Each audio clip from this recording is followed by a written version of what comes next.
논어 제6편 옹야 세상으로 나가는 출입구 6-1 공자가 말씀하셨다. 북극성이 남쪽에 있는 별들을 이끌듯 중궁은 임금이 되어서 백성들을 이끌 능력이 있다. 중궁이 자상백자의 사람됨이 어떤지 물으셨다. 공자가 말씀하셨다. 괜찮다. 그는 대범하다. 그러자 중궁이 말씀하셨다. 덕은 자기에게 엄격하고 타인에게는 관대한 건데 자상백자처럼 타인에게 관대하고 자기에게도 관대하면 그건 너무 지나친 것 아닙니까? 공자가 말씀하셨다. 중궁의 말이 맞다. 이와 관련하여 먼저 다음 기록을 살펴보겠습니다. 지도자가 좋은 일은 남이 했다고 하고 잘못된 일은 자기가 했다고 하면 백성들이 서로 다투지 않는다. 좋은 일은 남이 했다고 하고 잘못된 일은 자기가 했다고 하면 백성들이 지도자를 원망하는 일이 더욱 없어진다. 예기, 방기. 덕은 강함이나 부드러움 한쪽에 치우치지 않고 이 둘을 조화롭게 하는 겁니다. 특히 타인에게는 부드러움으로 다가서지만 자기에게는 엄격한 잣대를 내세워야 하죠. 결국 중궁은 자상백자가 자기 잘못에도 너무 관대한, 즉 덕을 갖춘 인물이 아닌 것 같다고 말한 겁니다. 그리고 공자의 마지막 대답을 통해서 그는 자기의 잘못을 즉시 인정하고 고치려고 노력한 모습을 보였음을 알 수 있습니다. 이제 이 구절과 관련된 정확하게는 정반대의 사례 하나를 들어보죠. 2016년부터 시행된 부정청탁 및 금품 등 수수의 금지에 관한 법률, 일명 김영란법은 시작부터 많은 논란을 일으켰습니다.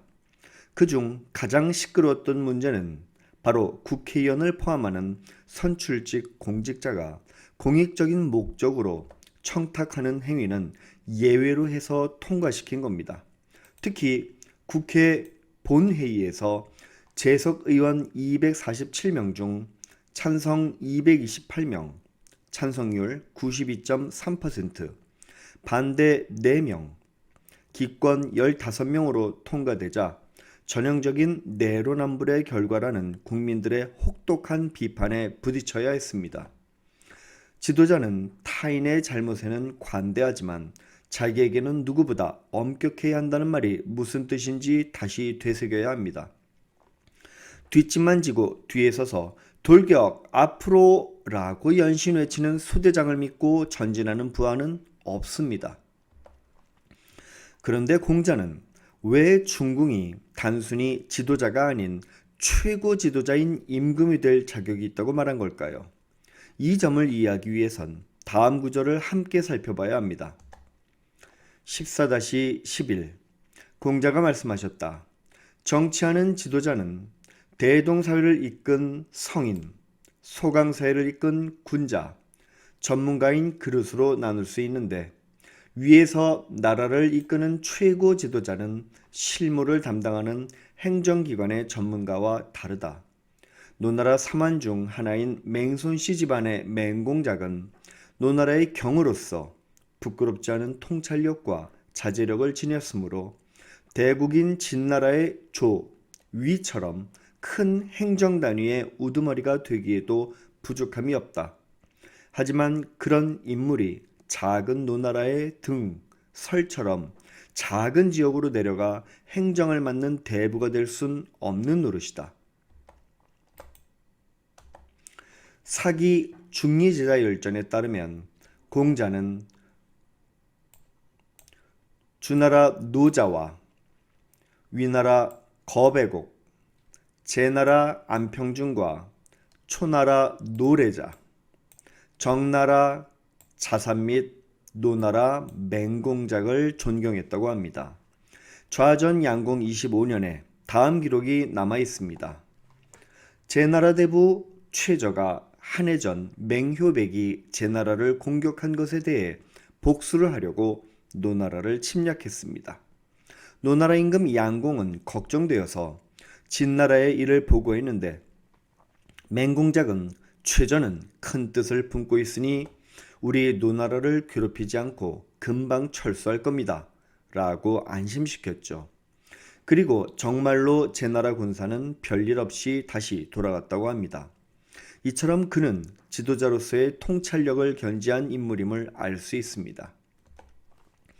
앞에서 공자는 제나라 경공의 질문에 죄인 백리해를 중용한 진나라 목공 같은 위인이 작은 나라의 패주가 되는 건 별일도 아니라고 했습니다.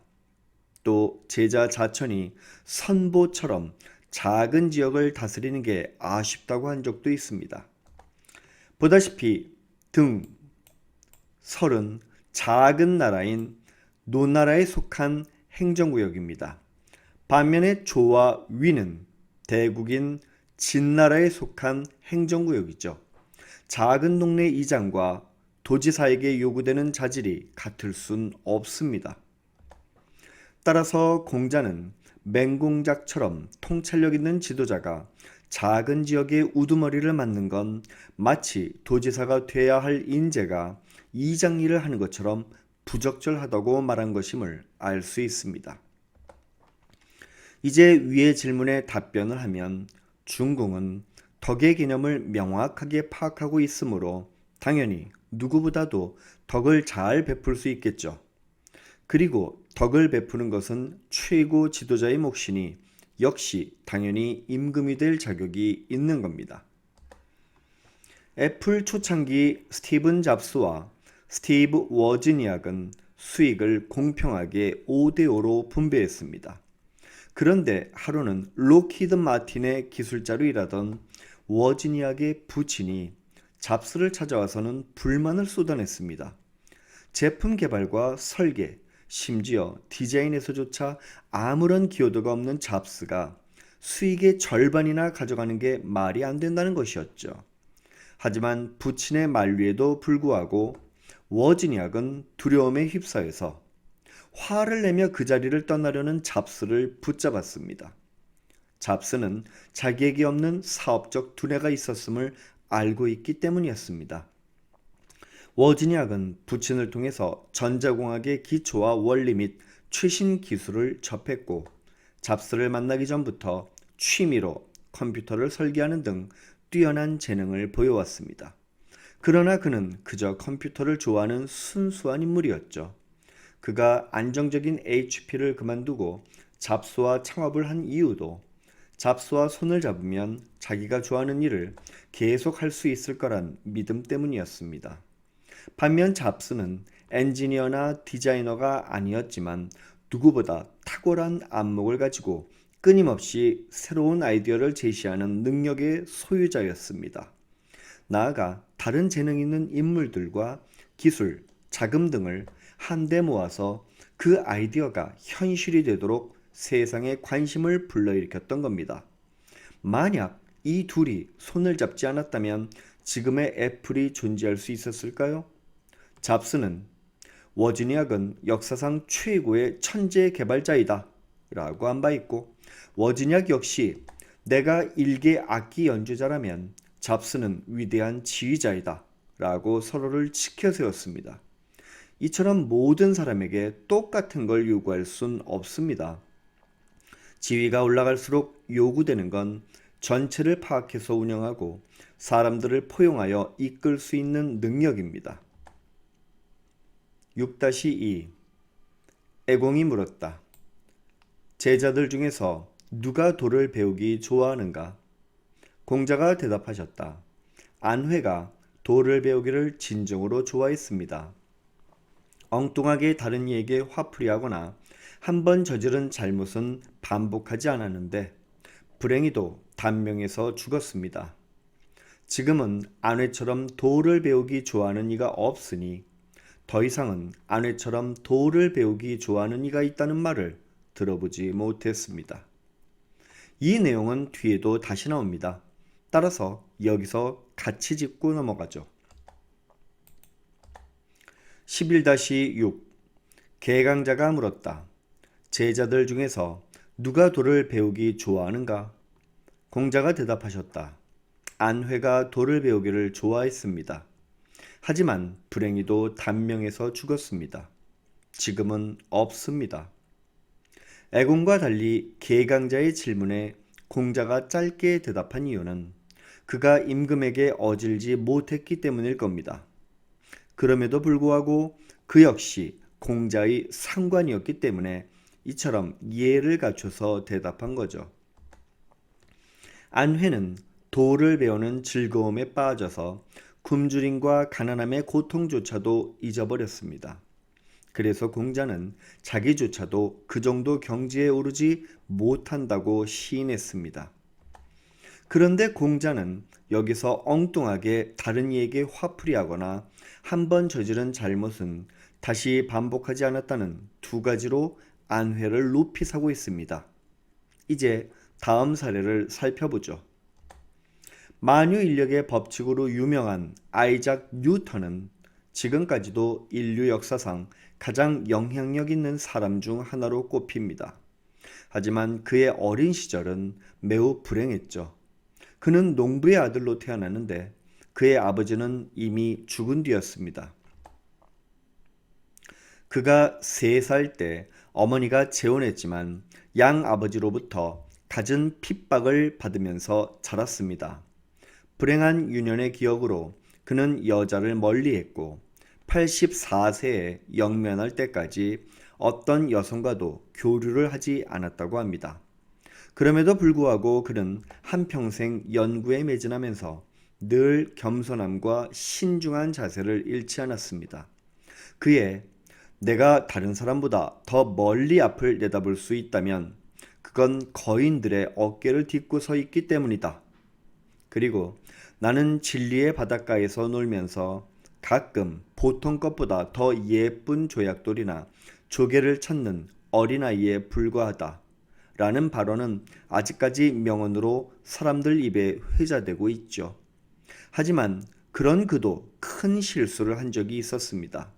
이른바 남해회사 주식 사건이 그것인데 남해회사는 1711년 아프리카의 노예를 스페인령 서인도 제도에 수송해주고 수수료를 받는 영국 특권회사였습니다. 이후 금융회사로 변신해서 부채 인수를 주업으로 삼으면서 수개월 만에 주가가 10배 이상 상승했습니다. 당시 영국 중산층들은 투자처를 찾느라 눈에 불을 켜고 있던 상태여서 시장에 자금이 넘쳐났습니다. 이들은 벌떼처럼 남의 회사로 달려들었고 뉴턴도 남의 회사 주식을 사서 단기간에 7,000파운드를 벌었지만 이후 주가 폭락으로 2만 파운드의 손해를 봤습니다. 전 재산의 90%를 일순간에 잃은 거죠. 이때 뉴턴은 크게 후회하면서 천체의 움직임은 계산할 수 있어도 사람의 광기는 도저히 측정할 수가 없다는 말을 남겼고 다시는 주식에 관심을 두지 않았다고 합니다. 누구든지 길을 걷다가 튀어나온 돌부리에 넘어질 수 있습니다. 다만 돌부리나 남 탓을 하여 성내거나 같은 장소, 같은 상황에서 똑같은 돌부리에 거듭 넘어지지 않도록 노력하는 것이 중요하겠죠.